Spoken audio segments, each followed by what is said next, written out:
Hey guys, welcome back. Good to see you.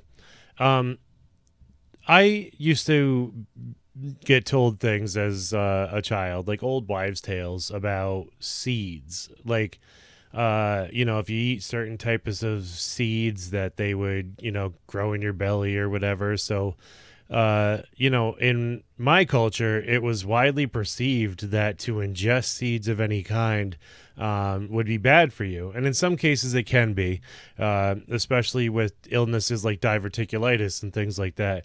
It can be very challenging for you to digest seeds and things like that.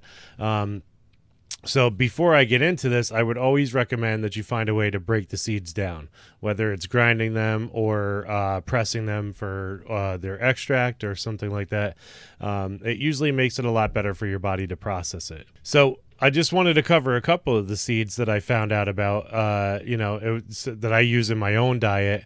I love avocados. Avocados are one of my favorite foods ever. They have so many benefits. They have healthy fats. They have antioxidants. They have all kinds of great things to them. And to me, they taste good. Some people don't like the flavor of it.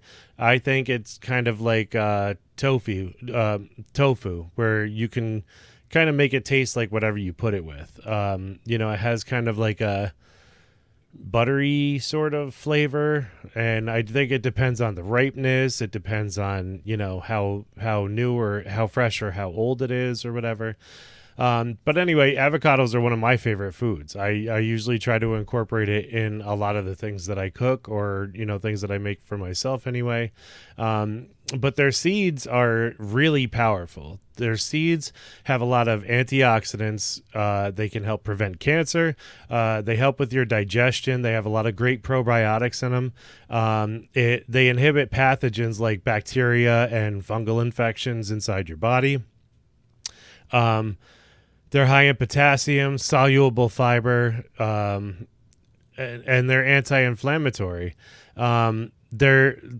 They're pretty easy to use. What I usually do is if I cut an avocado in half, and once I'm done with the avocado, because they say that keeping the seed in it helps to preserve the freshness, but I usually eat the whole thing by the end of the day, to be 100% honest, or within 24 hours, and I've never had a problem with it spoiling in that time. So after I eat the avocado, I save the seed, and I usually just kind of rinse it off a little bit with just regular water or whatever, and or wipe it off, like get all the green stuff off of it, and just put it aside on a paper towel, and I let it dry out for about a day or so.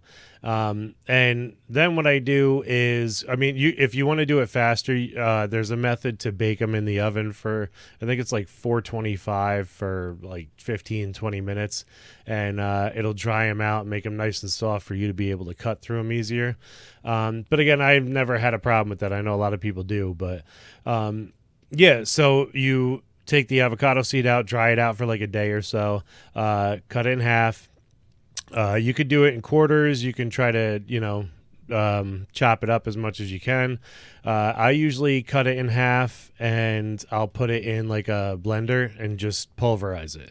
And then what I'll do is I'll add that to like my nutrition shakes. I'll use it as like a spice for cooking. It really doesn't have much of a flavor unless you get a lot of it. And then it has like a kind of not really sour flavor, but a kind of a powerful bland flavor. I don't really know how else to put that. But if you spice it up with other things, you can bring out some different flavors with it.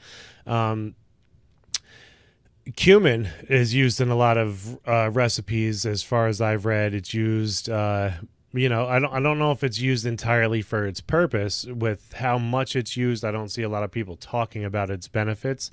It's anti-carcinogenic. It's high in iron. It helps release bile from the intestines. That's an important one, as a lot of us can hold on to a lot of waste materials in our intestines. Terpenes, phenols, flavonoids, alkaloids, stuff like that. And they prevent oxidation in the body, which is a very powerful thing. It's very good for you. And cumin, if you put it with black pepper and turmeric, it creates a very powerful anti-inflammatory effect, and it's very good for your body. It helps out with a lot of things. I usually enjoy like turmeric tea once in a while, and sometimes you can put a little bit of black pepper in there along with a little bit of cumin, and it feels great. It kind of reinvigorates me. It feels really good. Um, Mustard seeds are one that's overlooked. I don't know a whole lot of people that use a ton of mustard seeds, but they contain a high level of selenium and magnesium, which are both important nutrients that generally we don't get enough of. Some people with more Mediterranean style diets that include more of different styles of plants and fish and things like that will find a lot more of these nutrients, but they are pretty healthy for you. There's a lot of benefits to them. So it's important to include that. So again, mustard seeds are a good one. One that I didn't really know about was grape seeds. Grape seeds have a lot of antioxidants. They reduce blood pressure. They help improve your blood flow. They lower bad cholesterol, which can help us all, to be quite honest, especially us on the American side of things. We generally run very high cholesterol, even if we don't realize it. So they have a lot of good, powerful stuff to them that really works well for the body, especially if you have a lot of blood pressure related issues and things like that. You might be asking yourself, after hearing about just a couple of them, why include seeds in my diet? Well, first of all, there's been a lot of studies. I've referenced some of the studies in my blog post about this on my website. If you click on the link tree, you can get access to my website, and then just go to my stories link up at the top of the page and look up the blog post about seeds, and the information will be in the post. They did a 2003 study at the University of Singapore, and they found that stuff like avocados, mangoes, tropical fruit had 70% of the had 70% more of the antioxidant value than was contained in the actual fruit. And, I hear that a lot with certain things, and certain foods, like the peel of certain foods, is even more nutritious than the fruit. And I was surprised to hear that in the first place. I was not, however, surprised to learn that about the seeds themselves. I've always believed that if you can plant it and it grows a life and it grows these foods and that are rich in all these nutrients and all these powerful antioxidants and polyphenols and everything else in between, they must be power-packed little vessels for all that to come out of them. That just makes sense to me. I don't know about the particular science ratios behind that, but it makes sense to me since I was a young child. I've always figured, if you could plant something and it grows into a beautiful thing, or, something that we can eat, that we can help sustain life, there's a lot of power to that. And so these little vessels are very powerful things. So in order to ingest them properly, the safest way, obviously, if you have stomach issues or if you have digestive problems, please talk to your doctor before you try this. Some of the spices are relatively safe, but anything can really upset you depending on your body and how you take things in. Like I said before, diverticulitis is a problem with seeds and nuts and things like that. But first things first, you break them down.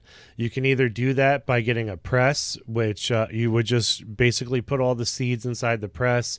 Get one with a rotating mechanical center to it. Those tend to be the best for extracting the oils out. And you'll just get that extract right. It'll be, it might be minimal depending on what the seed is, but you'll get that extract and it'll be very powerful. You can just take it like that, or you can add it in food, in drinks, anything that you make for yourself. And the second method, which is the one that I usually use, is to just grind them up until they're like a powdery consistency. Try not to let them be too thick or chunky, because those could be hard to break down. Nice and powdery, pulverized, whatever you want to call it. And Yeah, you can just use them as spices, dry them out a little bit, and cook with them, or drink them in whatever shakes you make, or put them in tea, for example. Steeping a lot of things in tea in hot water creates some of the most powerful teas that you've ever had. I know a couple of people who experiment and they found these very powerful things that they combined, and they made these like rejuvenation teas and things like that. They're really good. I've tried them and they're really really good.